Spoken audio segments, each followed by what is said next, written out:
기독교인의 가정은 더 화목해야 합니다. 김창옥 강사가 청중들에게 질문했다. 남편들이 왜 나는 자연인이다를 많이 볼까요? 강사가 그 이유를 말하자 청중들이 배꼽을 잡는다.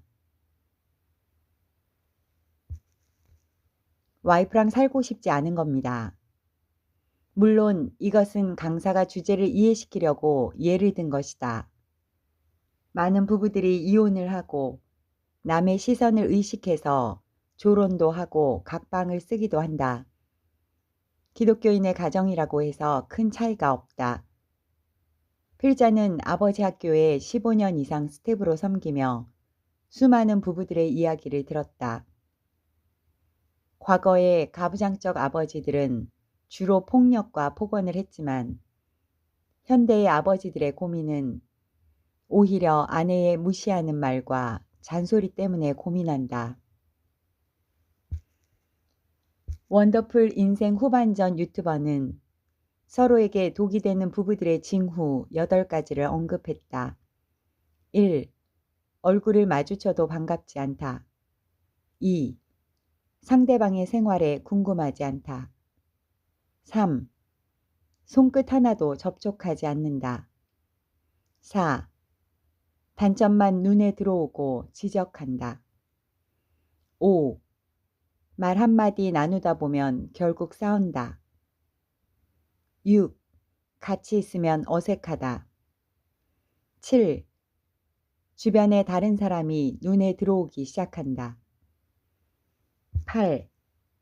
지난 실수를 자꾸 상기시킨다. 또 화목한 가정과 싸우는 집구석은 집안 분위기가 다르다고 언급하기도 했다. 화목한 가정의 10가지 특징이다.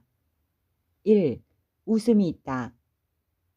싸우는 가정은 밖에서는 잘 웃는데 집에 들어오면 웃지 않는다. 웃는 소리, 찬송소리가 들리는 집안은 화목한 가정이다. 2. 이해가 있다. 3. 미주알 고주알 대화를 한다. 4. 가족들에게 인정받는 뿌듯함과 자신감이 있다. 5. 안식이 있다. 싸우는 가정은 받기 더 편하다. 6. 용서가 있다. 7. 유머가 있다. 8. 희망이 있다. 엮이는 가정은 이 사람과 어떻게 노후를 살아갈까 고민한다. 9. 사랑이 있다. 10. 어른이 있다. 사람이 가장 많이 짓는 죄가 무엇일까? 말로 짓는 죄다. 행위록에 기록되는 죄 중에 절반은 말로 짓는 죄일 것이다. 3적, 룰을 지키자. 1. 적게 먹는 것. 2. 말을 적게 하는 것. 3. 적게 화를 내는 것이다.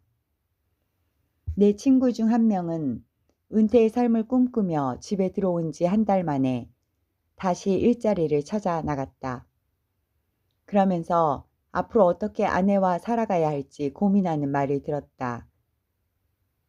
평생 가족을 위해 수고하고 집에 들어온 순간 남편은 존중받기 힘들어진다. 지인 가정은 남편이 은퇴하는 날 파티를 열고 온 가족이 오랜 세월 고생을 하고 돌아온 아버지를 축하해 주었다. 밖에 나가면 매력적인 남편과 아내가 왜 집에만 들어오면 원수가 되고 독을 뿜어낼까? 이미 각방을 쓰고 대화가 끊긴 부부들은 어떻게 해야 할까? 다윗의 아내 미갈은 여호와의 궤가 다윗성으로 들어올 때 다윗이 벗은 몸으로 춤추는 것을 보고 업신여기는 말을 했다. 다윗이 얼마나 마음이 상했던지 그 말을 듣고 난 후부터 그녀를 가까이 하지 않았고 미갈은 자식이 없이 죽었다. 물론 부부 사이에 도망가는 것은 좋은 방편이 아니다. 성경에서 찾을 수 있는 부부에 대한 지침들이 있다. 문제는 성경대로 살지 않는 데 있다. 베드로는 부부들에게 이런 지침을 주었다. 1. 아내들아, 이와 같이 자기 남편에게 순종하라. 2. 남편들아, 이와 같이 지식을 따라 너희 아내와 동거하고 아내를 더 연약한 그릇이요 또 생명의 은혜를 함께 이어받을 자로 알아 귀히 여기라. 이는 너희 기도가 막히지 아니하게 하려 함이라. 바울은 에베소 교회에게 이런 지침을 주었다.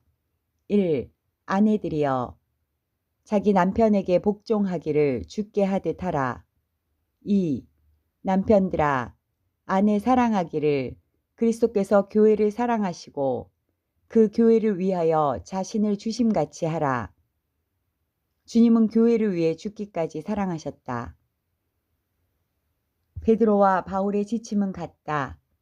아내는 남편에게 순종하고 남편은 아내를 귀히 여기고 사랑하라는 것이다. 또한 기독교인의 가정은 질서가 있어야 한다. 특히 베드로는 좋은 사례로 사라를 언급하였다.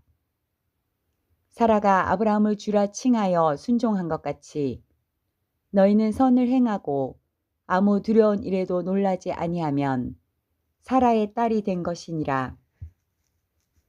당시 아내들은 무서운 일, 남편들의 폭력이나 이혼 때문에 두려워하며 살아가야만 했다. 그러나 자기 남편에게 순종하고 사라의 딸이 된 아내들은 옳은 일을 행하기 때문에 아무것도 두려워해야 할 필요가 없다. 구약의 거룩한 여자들 사라, 리브가, 라헬, 레아 등은 모두 남편에게 순종하고 합당한 존경을 했다. 남편에게 순종하라는 말은 현대 신자들이 순종할 수 없는 말씀이요 오히려 욕먹을 가르침이다. 아내를 자기 몸처럼 사랑하라는 말씀도 마찬가지다. 주님께서는 우리에게 가장 큰 새 계명을 주셨다. 새 계명을 너희에게 주노니 서로 사랑하라.